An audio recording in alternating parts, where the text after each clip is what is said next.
بسم اللہ الرحمن الرحیم الحمد للہ رب العالمین والصلاة والسلام علی رسولہ محمد وآلہ واصحابہ اجمعین اما بعد فاعوذ باللہ من الشیطان الرجیم بسم اللہ الرحمن الرحیم احلت لکم بہیمۃ الانعام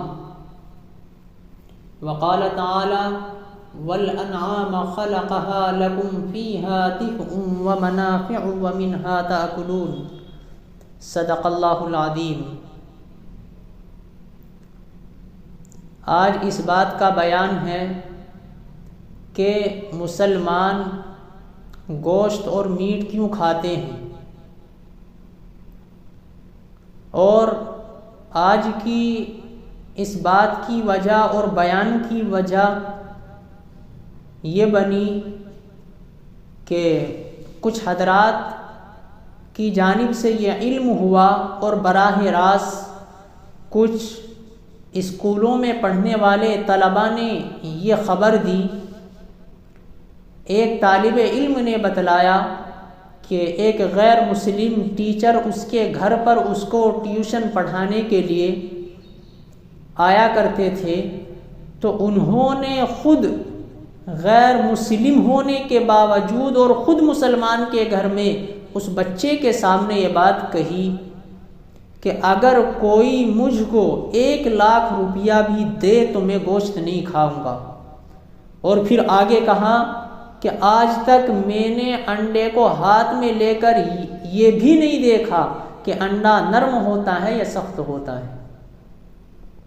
اسی طرح کچھ اور اسکول کے اندر پڑھنے والے طلباء نے یہ بات بتلائی کہ ان کے اسکولوں کے اندر یہ پابندی ہے کہ کوئی بھی مسلمان طالب علم اسکول میں کسی بھی طرح کی بنی ہوئی میٹ سے کوئی بھی چیز لے کر کے نہیں آئے گا، اس بات پر پابندی ہے۔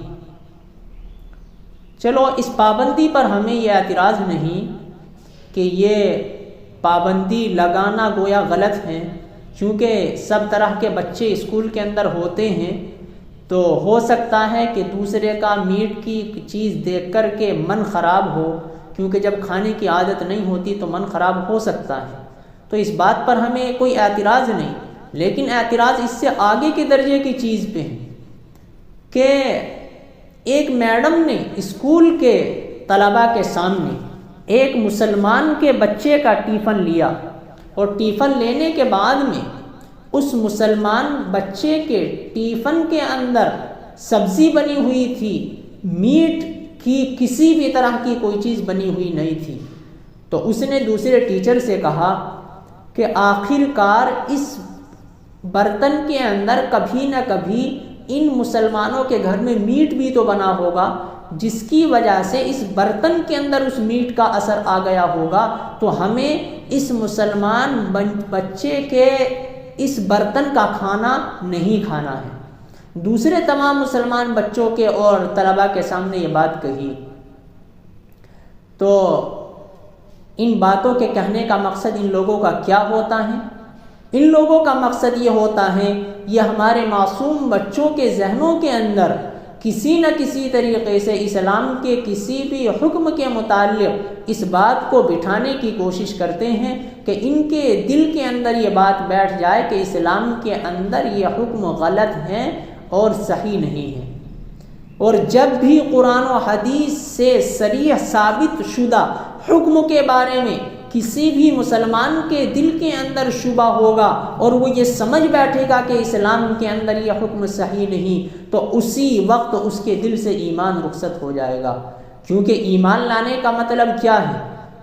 ایمان لانے کے اندر جو کلمہ لا الہ الا اللہ محمد الرسول اللہ ہے، اس کے 2 جز ہیں، ایک توحید کا ہے، دوسرا رسالت پر ایمان لانے کا ہے۔ اور رسالت پر یعنی جناب آقا محمد الرسول اللہ صلی اللہ علیہ وسلم کو اللہ کا بندہ اور اس کا رسول ماننے پر ایمان لانے کا جو دوسرا جز ہے، اس کا مطلب یہ ہے کہ جتنی تعلیمات حضور نے قرآن و حدیث کے اندر ہمارے سامنے پیش کر دی، ہم دل سے ان تمام تعلیمات کو قبول کر لیں۔ لیکن جب کسی بھی مسلمان کے دل کے اندر حضور کے لائے ہوئے کسی بھی حکم کے اندر یہ شبہ ہو جائے گا اور دل کے اندر یہ بات بیٹھ جائے گی کہ یہ حکم اسلام کے اندر غلط ہے، تو اسی وقت محمد الرسول اللہ پر جو ایمان لانا شرط تھا وہ شرط ختم ہو جائے گی اور ایمان دل سے رخصت ہو جائے گا۔ تو میرے محترم بزرگوں اور دوستوں، آج اس بات کو بیان کرنے کی وجہ کہ ہم گوشت کیوں کھاتے ہیں، اس طرح کی ان لوگوں کی باتیں بنی، یہ اس طرح کی باتیں ہمارے معصوم بچوں کے سامنے کر کے ان کے دلوں کے اندر شکوک و شبہات پیدا کرنا چاہتے ہیں۔ تو اب میں اس بات کی طرف آتا ہوں کہ ہم گوشت کیوں کھاتے ہیں۔ کیا یہ بے رحمی کا عمل ہے؟ کیا یہ عقل اور لوجک کے خلاف ہیں یا یہ لوجک کے مطابق ہیں؟ دیکھیے، سب سے پہلی بات یہ ہے، اللہ رب العزت نے جو اپنا دین جناب آقا محمد الرسول اللہ کو، اپنے آخری پیغمبر کو آخر میں جو دے کر بھیجا، اس کی تعلیمات میں سے یہ ہے کہ تمہارے لیے مخصوص اور کچھ جانور حلال ہیں، تم ان کا گوشت کھاؤ۔ اور ان کے گوشت کھانے کا مطلب یہ نہیں ہے کہ ایک آدمی ان کے گوشت کو جو نہیں کھائے گا وہ مسلمان نہیں رہے گا، بلکہ اس حکم کو اسلام کے اندر صحیح سمجھنا اور ان جانوروں کو حلال سمجھنا یہ ایمان کا تقاضا ہے۔ لیکن اگر کوئی آدمی اس حکم کو ہی غلط سمجھنے لگے تو ایمان اس کے دل سے رخصت ہو جائے گا۔ تو سب سے پہلی چیز، ہم گوشت اس لیے کھاتے ہیں اور میٹ اس لیے کھاتے ہیں کہ حضور نے جناب آقا محمد رسول اللہ صلی اللہ علیہ وسلم کی تعلیمات میں سے یہ ہیں کہ مخصوص جانور ہمارے لیے حلال ہیں، اس وجہ سے ہم ان کا گوشت کھاتے ہیں اور اس وجہ سے ہم نن ویجیٹیرین فوڈ استعمال کرتے ہیں۔ دوسری بات یہ کرنی ہے کہ کیا یہ بات عقل اور لوجک کے خلاف ہے؟ گوشت کھانا، کیا گوشت کھانا اور میٹ کنزیوم کرنا یہ رود لیس ایکٹ ہے، بے رحمی کا عمل ہے؟ دوسری بات ہمیں اس بات پر کرنی ہے۔ دیکھیے، سب سے پہلے میں آپ کو یہ بتلاتا ہوں کہ اینیملز تین طرح کے ہیں، ایک اومنیورس اینیملز، دوسرے کارنیورس اینیملز، تیسرے ہربیورس اینیملز۔ مطلب یہ ہے کہ ایک جانور وہ ہیں کہ جو گوشت اور سبزی اور چارہ دونوں کا استعمال کرتے ہیں، دونوں کو کھاتے ہیں۔ ایک جانور وہ ہیں کہ جو صرف گوشت کو کھاتے ہیں، جیسے شیر، ٹائیگر وغیرہ ہیں، اور ایک جانور وہ ہیں ہربیورس اینیملز جو صرف چارہ کھاتے ہیں، جیسے گائے، بھینس، بکری وغیرہ۔ تو اگر ہم شیر کے سامنے، ٹائیگر کے سامنے دو طرح کے کھانے ڈالتے ہیں، ایک طرف میٹ ڈالتے ہیں اور دوسری طرف عمدہ سے عمدہ اور لذیذ سے لذیذ کھانا ڈالتے ہیں، تو فطری طور سے وہ گوشت کی طرف جاتا ہے۔ اسی طریقے سے کتے کے سامنے اگر ڈالتے ہیں تو وہ گوشت کی طرف جاتا ہے، بلی کے سامنے ڈالتے ہیں تو وہ گوشت کی طرف جاتی ہے۔ اسی طرح باز کے سامنے اگر ہم ڈالتے ہیں، چیل کے سامنے ڈالتے ہیں تو وہ گوشت کی طرف جاتے ہیں، یہ پرندے بھی۔ آخر کار میرا سوال یہ ہے کہ ان جانوروں کو کس نے بتایا کہ تمہاری روزی گوشت اور میٹ ہے؟ تمہیں اپنا پیٹ جو بھرنا ہے دوسرے جانوروں کو شکار کر کے بھرنا ہے۔ بازار یہ باز جو ہیں دوسرے پرندوں کا شکار کر کے اپنا پیٹ بھرتا ہے، شیر دوسرے جانوروں کا شکار کر کے اپنا پیٹ بھرتا ہے، بلی بھی شکار کرتی ہیں، کتا بھی شکار کرتا ہے۔ آخر کار ان جانوروں کو کس نے بتایا کہ تمہاری روزی میٹ اور گوشت ہے؟ پہلی بات سوچنے کی میرا سوال یہ ہے۔ پھر دوسرا میرا سوال یہ ہے کہ اگر یہ بے رحمی کا عمل ہے تو جن لوگوں کو، مسلمانوں کا، جانوروں کو ذبح کر کے گوشت کھانا اور نن ویجیٹیرین فوڈ استعمال کرنا، ان کو اگر یہ غلط معلوم ہوتا ہے تو اس سے پہلے ان کو یہ غلط معلوم ہونا چاہیے اور ان کو یہ تحریک چلانی چاہیے کہ دنیا سے ان تمام جانوروں کو ختم کیا جائے کہ جو دوسروں کا شکار کر کے اپنا پیٹ بھرتے ہیں۔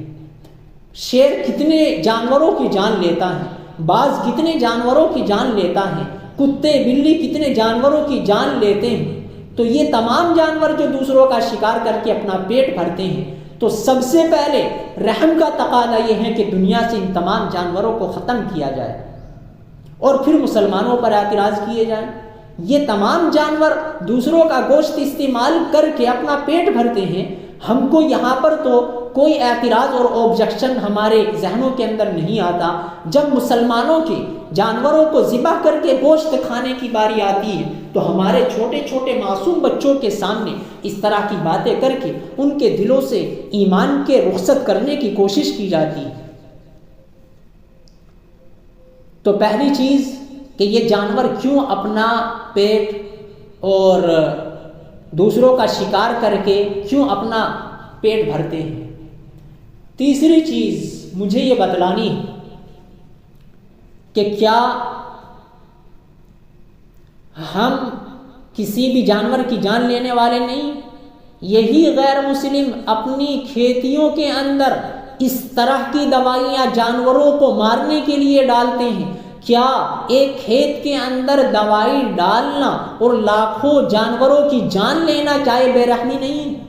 اور یہی اپنے گھروں کے اندر جب ان کے گھروں کے اندر کچھ جانور پیدا ہو جاتے ہیں، کھٹمل وغیرہ ہے، دوسرے موذی جانور ہیں، تو ان کی جان لینا اور یہی دوائیاں استعمال کر کے ان جانوروں کو ختم کرنا چاہے بے رحمی کا عمل نہیں ہے؟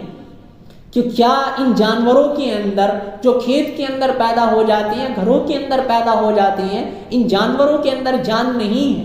کیا ان کو ان کی جان نکلتے ہوئے ان کو دکھ محسوس نہیں ہوتا؟ کیا یہ پین فیل نہیں کرتے؟ یقیناً صرف اسلام اور مسلمانوں کو گندہ کرنے کے لیے اور نام بدنام کرنے کے لیے اسلام کا ہم اس طرح کی بات ایسے معصوم ذہن کے سامنے کرتے ہیں جن معصوم ذہنوں کے پاس میں یا تو بیچاروں کے پاس میں اتنا علم نہیں کہ وہ ان باتوں کا جواب دے سکے، یا وہ اس طرح کے علم والوں سے اپنا تعلق نہیں رکھتے ہیں۔ تو اس طرح کے لوگوں کا اور معصوم بچوں کا، معصوم لوگوں کا ذہن خراب کر کے ان کو ہم دلوں کے اندر یہ بات بٹھانے کی کوشش کرتے ہیں کہ اسلام بے رحمی کے عمل کی تعلیم دیتا ہے۔ دوسری چیز غور کرنے کی یہ ہے، اللہ رب العزت نے 3 طرح کے جانور بنائے ہیں۔ جو جانور گوشت کھاتی ہیں، ایک جانور چارہ کھاتے ہیں، ایک جانور وہ ہیں جو گوشت اور چارہ دونوں کھاتے ہیں۔ اب ہم ان جانوروں کی تخلیق پر تھوڑا غور کریں کہ ان کی بناوٹ اللہ رب العزت نے کیسی بنائی ہے۔ جب ہم ان جانوروں کو دیکھتے ہیں کہ جو جانور گوشت کھاتے ہیں اور دوسرے جانوروں کا شکار کرتے ہیں، تو ان جانوروں کے دانت صرف پوائنٹڈ تیتھ یعنی ان کے نوکیلے دانت ہیں، اور جب ہم ان جانوروں کو دیکھتے ہیں جو صرف چارہ کھاتے ہیں تو ان کے فلیٹ تیتھ ہیں یعنی صرف چپٹے دانت ہیں۔ اور لیکن انسان اس کے برعکس، انسان جو ہے جب ہم اس کے دانتوں کو دیکھتے ہیں تو اس کے دانت نہ تو اس طرح کے چپٹے ہیں جیسے گائے بھینس کے چپٹے دانت ہیں، اور نہ ہی اس کے بالکل نوکیلے اس طرح کے دانت ہیں جیسے کتے، بلی اور شیر کے نوکیلے دانت ہیں، بلکہ بیچ بیچ کے دانت بنائے ہیں۔ تو اس سے بھی پتہ چلتا ہے، اس تخلیق سے بھی، کہ اللہ رب العزت نے اس انسان کے اندر اس بات کی صلاحیت رکھی ہے کہ اس کے لیے دونوں طرح کی غذا ہوگی، یعنی اس کے لیے ویجیٹیرین فوڈ بھی ہوگا اور نان ویجیٹیرین فوڈ بھی ہوگا۔ پھر آگے جو مجھے بات بتلانی ہے کہ کیا صرف جانوروں کو ذبح کرنا بے رحمی کا عمل ہے؟ آج سائنس ہمیں ترقی کر کے بتلاتا ہے کہ سبزیوں کے اندر، پیڑ پودوں کے اندر، پلانٹس کے اندر بھی جان ہے، روح ہے، اور جب ان کو کاٹتے ہیں تو وہ بھی درد محسوس کرتے ہیں، ان کو بھی تکلیف محسوس ہوتی ہے۔ آج سائنس ہمیں ترقی کر کے یہ بتلاتا ہے۔ تو مجھے یہ بتلائیے کہ جب ان جانوروں کے اندر جان کا لینا اور ان کو ذبح کرنا بے رحمی کا عمل ہے، تو ان سبزیوں کی جان لینا اور ان کو کاٹ کر کے کھانا تو ان کو بھی تو سائنس بتاتا ہے کہ ان کو بھی تکلیف محسوس ہوتی ہے، تو وہ بھی تو بے رحمی کا عمل ہے۔ بلکہ اگر لوجک کے اعتبار سے دیکھا جائے وہ اور بڑا اور زیادہ بے رحمی کا عمل ہے۔ کیوں؟ اس لیے کہ ایک تو وہ اپاہج ہے کہ جو بیچارہ بول نہیں سکتا، سن نہیں سکتا، دیکھ نہیں سکتا، صرف کرسی پر بیٹھا ہوا ہے، اور ایک بالکل صحیح سالم آدمی ہے۔ تو اگر ایک آدمی اس اپاہج کا قتل کر دے تو وہ تو بالکل معصوم ہے، کچھ کر نہیں سکتا، چل نہیں سکتا، بول نہیں سکتا، سن نہیں سکتا۔ تو مجھے کوئی بھی عقل مند آدمی جس کے اندر تھوڑی سی بھی انڈرسٹینڈنگ ہو، مجھے یہ بتلائے کہ کیا اس اپاہج آدمی کا قتل کرنا بڑا ظلم ہے یا ایک صحیح آدمی کا قتل کرنا بڑا ظلم ہے؟ ہر ایک کی نظر کے اندر یہ بات آئے گی کہ اس اپاہج کا قتل کرنا بڑا ظلم ہے۔ تو یہ جانور تو بولتے بھی ہیں، چلتے بھی ہیں، ان سے تو کوئی غلطی بھی ہو سکتی ہے، کسی کو یہ نقصان بھی پہنچا سکتے ہیں، کسی کو ٹکر بھی مار سکتے ہیں، لیکن ایک اپاہج وہ ہیں کہ جو کسی بھی طرح کا ظلم نہیں کر سکتا۔ مثال کے طور سے وہ اپاہج کرسی پر بیٹھا ہوا ہے، کسی طرح کا کوئی ظلم اس سے نہیں ہو پاتا، صرف وہ بیٹھا ہوا ہے۔ تو یہ سبزی وغیرہ تو اس اپاہج کے درجے میں ہے، لیکن ان سبزی وغیرہ کے اندر، پیڑ پودوں کے اندر جان ہے۔ تو اب ان سبزیوں کو کاٹ کر کھانے والا تو اور بڑا ظالم ہوگا، اور اس کے اندر تو اور بے رحمی ہوگی۔ اگر جانوروں کو ذبح کر کے کھانے والا بے رحم ہے تو سبزیوں کو کھانے والے اس سے اور بڑے بے رحم ہیں۔ پھر آگے مجھے ایک بات اور یہ ذکر کرنی ہے۔ ایک بڑا اور اعتراض یہ کیا جاتا ہے کہ سائنس آج ہمیں یہ بتاتا ہے، science tell us that whatever one eats it has an effect on one's behavior۔ Science بتاتا ہے کہ جو بھی انسان کھاتا ہے اس کا اس کے بیہیویئر پر اور اس کے عادات و اخلاق پر اثر پڑتا ہے۔ تو یہ مسلمان جو جانوروں کو ذبح کر کے گوشت کھاتے ہیں، اس گوشت کا ان کے بیہیویئر پر اثر پڑتا ہے، اور اس کی وجہ سے یہ آتنکوادی بن جاتے ہیں، دہشت گرد بن جاتے ہیں۔ ایک بڑا اعتراض یہ کیا جاتا ہے، تھوڑا سا عقل سے سوچ کر دیکھیں، یہی سائنس اس بات کو خود بتاتا ہے کہ اسلام کے اندر گوشت کا کھانا ایک بالکل صحیح اور عقل کے مطابق کام اور عمل ہے۔ کس طرح بتلاتا ہے کہ اسلام کے اندر تمام جانوروں کو کھانے کی اجازت نہیں، اور تمام جانور حلال نہیں، بعض جانور حلال ہیں، بعض حرام ہیں۔ شیر کے، ٹائیگر کے، کتے کے، بلی کے کھانے کی اجازت نہیں، یہ جانور حرام ہیں۔